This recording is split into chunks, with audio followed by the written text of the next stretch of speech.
এবার চৌরঙ্গীর তৃণমূল বিধায়ক নয়না বন্দ্যোপাধ্যায়ের বাড়িতে পৌঁছে গেল সিআইডি।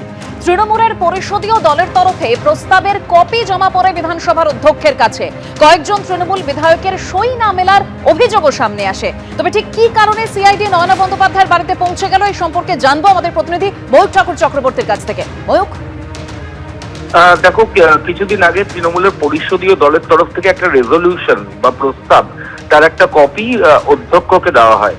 এরপর এই পরিষদীয় দলের যারা সই করেছিলেন সেটা কয়েকটা সই মিসম্যাচ করে। এরপর বিধানসভার অধ্যক্ষের তরফ থেকে সেটা সচিবকে জানানো হয়। সচিব হেয়ার স্ট্রিট থানায় গোটা বিষয়টা জানান, একটা অভিযোগ দায়ের করেন।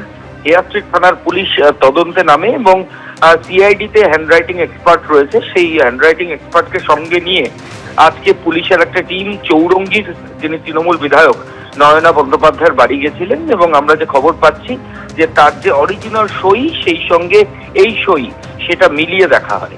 দেবস্মিতা, ধন্যবাদ ময়ূক। আবাস যোজনায় কাটমানি দেওয়ার অভিযোগ। দুবরাজপুর পুরসভার 6 নম্বর ওয়ার্ডের কাউন্সিলরকে চোর স্লোগান দেওয়া হয় আর বেধড়ক মারধর করা হয়। দুবরাজপুর পুরসভার 6 নম্বর ওয়ার্ডের কাউন্সিলর ভাস্কর রুজের বাড়ি ঘিরে বিক্ষোভও দেখানো হয়।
জেলায় জেলায় গ্রেপ্তার হচ্ছেন তৃণমূল নেতারা। কাউকে দেখে উঠছে চোর চোর স্লোগান, কাউকে কোমরে দড়ি পরিয়ে ঘোরানো হচ্ছে এলাকায়।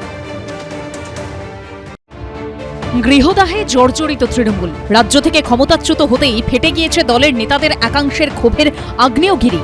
এরই মধ্যে জেলায় জেলায় গ্রেপ্তার হচ্ছেন তৃণমূল নেতারা। কাউকে দেখে উঠছে চোর চোর স্লোগান, কাউকে কোমরে দড়ি পরিয়ে ঘোরানো হচ্ছে এলাকায়। গ্রেপ্তারের পর বৃহস্পতিবার কাঁচরাপাড়ার যুব তৃণমূল নেতা অভিজিৎ রায়কে কোমরে দড়ি পরিয়ে এলাকায় ঘোরায় পুলিশ।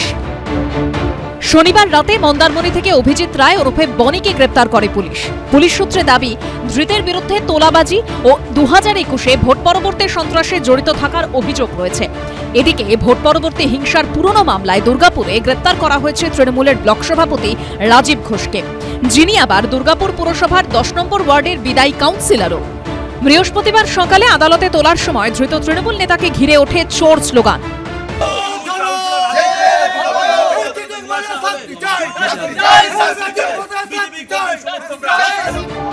জুতো হাতে বিক্ষোভ দেখান বিজেপি কর্মী সমর্থকরা। মহকুমা আদালতে তোলা হয়েছে তৃণমূলের ব্লক সভাপতি ও কাউন্সিলর বিদায়ী কাউন্সিলর রাজীব ঘোষকে। দুর্গাপুর মহকুমা আদালতের বাইরে আমরা রয়েছি, এখানে প্রচুর পরিমাণে পুলিশ মোতায়েন রয়েছে, কেন্দ্রীয় বাহিনীর জওয়ান মোতায়েন রয়েছে এই জায়গায়। আমি দেখাবো একবার যে এখানে যে গেট, সেই গেটে ঢোকার মুখে এখানে বিক্ষোভ দেখাচ্ছে বিজেপি কর্মী সমর্থকরা এবং প্রচুর পরিমাণে পুলিশ এখানে মোতায়েন রয়েছে, কেন্দ্রীয় বাহিনীর জওয়ানরা এখানে মোতায়েন রয়েছে এবং জুতো হাতে প্রত্যেকটা বিজেপি কর্মী জুতো হাতে এখানে বিক্ষোভ দেখাচ্ছে। এই জায়গায় জুতো হাতে রাজীব ঘোষের উপযুক্ত শাস্তির দাবিতে চলছে এই বিক্ষোভ। মঙ্গলম পার্কে গুলি চালানোর মতো ঘটনা ঘটিয়েছে, এমন অনেক কার্যকর্তার বাড়িতে বোম রেখে দেওয়ার মতো ঘটনা ঘটেছে, বহু লোকের বাড়িতে বাড়ি ভেঙেছে, বহু কার্যকর্তার বাড়িতে আক্রমণ করেছে। দক্ষিণ 24 পরগনার জয়নগরে গ্রেপ্তার করা হয়েছে যুব তৃণমূলের অঞ্চল সভাপতি সুব্রত মণ্ডলকে। জয়নগর থানার ধোসা চন্দনেশ্বর অঞ্চলের তৃণমূল সদস্য সুব্রত মণ্ডল। পুলিশ সূত্রে খবর, বেআইনি অস্ত্র নিয়ে খুনের হুমকি ও মারধরের অভিযোগ রয়েছে তার বিরুদ্ধে। খড়দার ব্লক তৃণমূল কংগ্রেসের সভাপতি প্রসেনজিৎ সাহাকে গ্রেপ্তার করেছে রহরা থানার পুলিশ। তার বিরুদ্ধে পুকুর ভরাট, তোলাবাজি সহ একাধিক অভিযোগ তুলেছেন এলাকার বাসিন্দারা। অন্যদিকে দক্ষিণ দিনাজপুরের বংশীহারি পঞ্চায়েত সমিতির প্রাণী ও মৎস্য দপ্তরের কর্মাধ্যক্ষ নিত্যাশিস মজুমদার ওরফে মনুয়াকে গ্রেপ্তার করেছে পুলিশ। পুলিশ সূত্রে খবর, অবৈধ বালি পাচারের অভিযোগ রয়েছে তার বিরুদ্ধে। এর আগেও তার বিরুদ্ধে চাকরি দেওয়ার নামে টাকা নেওয়ার অভিযোগ উঠেছিল, যদিও সব অভিযোগ অস্বীকার করেছেন ধৃত তৃণমূল নেতা। মনোজ বন্দ্যোপাধ্যায়, চঞ্চল মজুমদার ও সুকান্ত দাসের রিপোর্ট, এবিপি আনন্দ। এবিপি আনন্দ, এগিয়ে থাকে, এগিয়ে রাখে।